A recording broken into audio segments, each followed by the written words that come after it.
అసలు ఏ హక్కుతోని, ఏ ధైర్యంతోని ఇలాంటి పనులు చేస్తున్నారు? అండ్ మోర్ ఓవర్ తల్లిదండ్రులను చంపేంత రైట్ ఎవరిచ్చిర్రు మీకు? అంటే మీకు జన్మనియ్యాలి, 9 మంత్స్ మొయ్యాలి, మిమ్మల్ని కనాలి, మిమ్మల్ని సాదాలి, పెంచాలి, చదివిపియాలి, జాబ్‌లొచ్చే వరకు ఏమంటారు బిల్స్ కట్టాలా, అన్నీ చేయాలా? ఎండ్ ఆఫ్ ది డే ఒక్క పర్సన్ కోసం తల్లిదండ్రులను చంపేస్తారా? ఇదేనా సంస్కారం? ఇదేనా పేరెంట్స్ నేర్పింది? మన స్కూల్‌లో గురువులు నేర్పింది ఇదేనా మనకి? ఆ! ఎంత లాయల్‌గా ఉండాలా అసలు నాకు అర్థం కాదు. తల్లిదండ్రులను అసలు ఎందుకు చంపాలో నాకు అర్థం కాదు. అది ఎందుకు అన్న క్వెషన్. అసలు ఎందుకు చంపాలి ఎందుకు? ఏమన్నా సెన్స్ ఉందా? ఏమన్నా చదువుకున్నావా? అసలు చదువుకున్నదేనా అదసలు?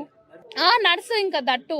ఏం నర్సు? ఆమె నర్సు. ఆమె ఏమంటారు క్రిమినల్ మైండ్ సెట్టా? అసలు ఇలాంటి మనుషులని ఇంకా ఇలాంటివి జరగొద్దు అని అనుకుంటే మాత్రం ఇలాంటి శిక్ష ఆమెకు వెయ్యాలా? ఆళ్ళని ఎలా అయితే చంపిందో ఆ పిల్లని అలా చంపేయాలా? అప్పుడు ఎదుటోడు ఇంకోటి ఏయనీకే భయపడతారు. అమ్మో! ఆ పిల్లకేసిన శిక్ష మనకేస్తారని. మన గవర్నమెంట్‌లో ఇలాంటివి చెయ్యట్లేరు కాబట్టి, వదిలేస్తున్నారు కాబట్టి డీలే అయిపోయి ప్రతి ఒక్కళ్ళు ఇలా చేస్తున్నారు. ఆ చిన్న పాప బ్యాట్ కోసం కూకట్పల్లిలో చేయలే. వాడికి ఏం శిక్ష ఏసిర్రు? బయటికే రాలే అసలు వాళ్ళకేమేసిర్రు? అమ్ముడు పోయినట్టున్నారు గవర్నమెంట్ వాళ్ళు. సీరియస్‌లీ అంత కోపమొస్తుంది. తల్లిదండ్రుల గురించి పిల్లల తల్లిదండ్రుల ప్రాణాలు తీయడం ఏందండి? ఎంత కష్టపడి పెంచుతారు? ఎంత కష్టపడి పనులు చేసుకుంటారు? అది.